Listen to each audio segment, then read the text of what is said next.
Manhattan vigil honors young woman murdered at apartment building.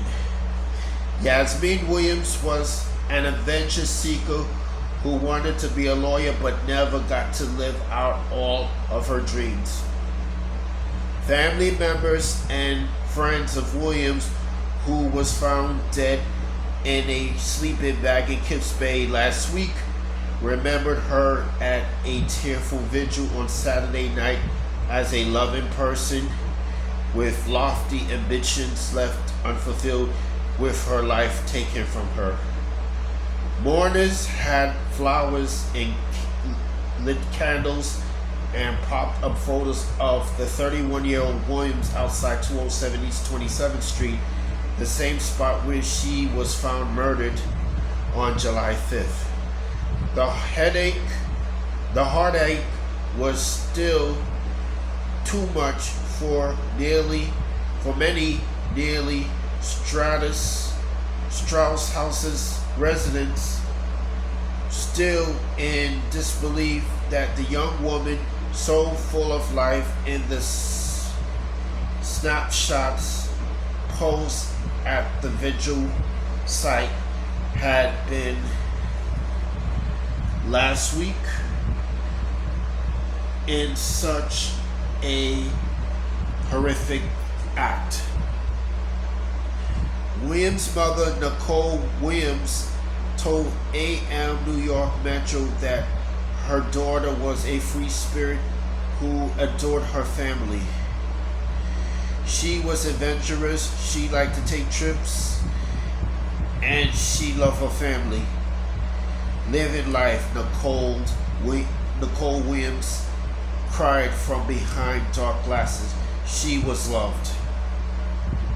Yasmin Williams was allegedly murdered by 55-year-old Chad Irish.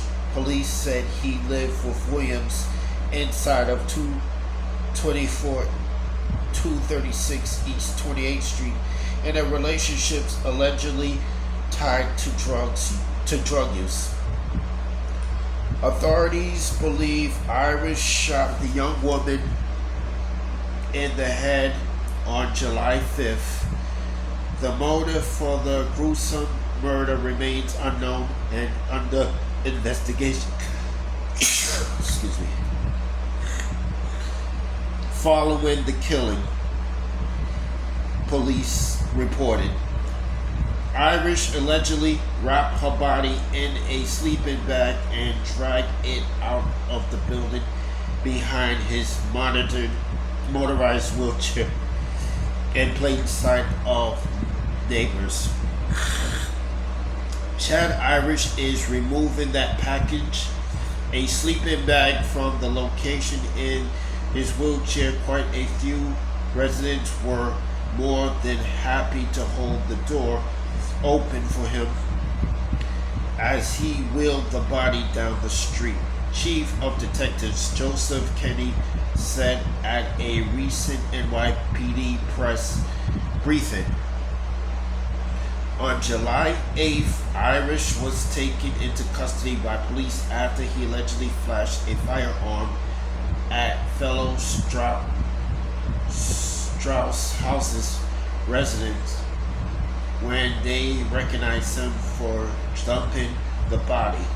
A mob of enraged locals rained down punches on the suspected killer, grabbing at him as he was headed into the back of a waiting ambulance.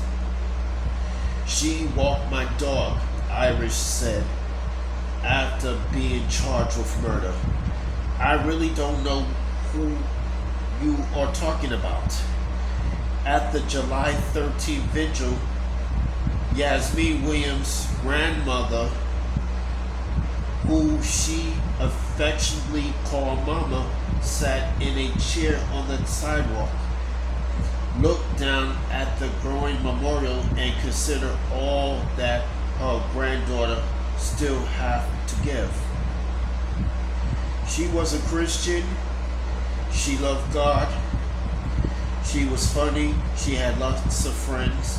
She wanted to be a lawyer, S.C. Graham said.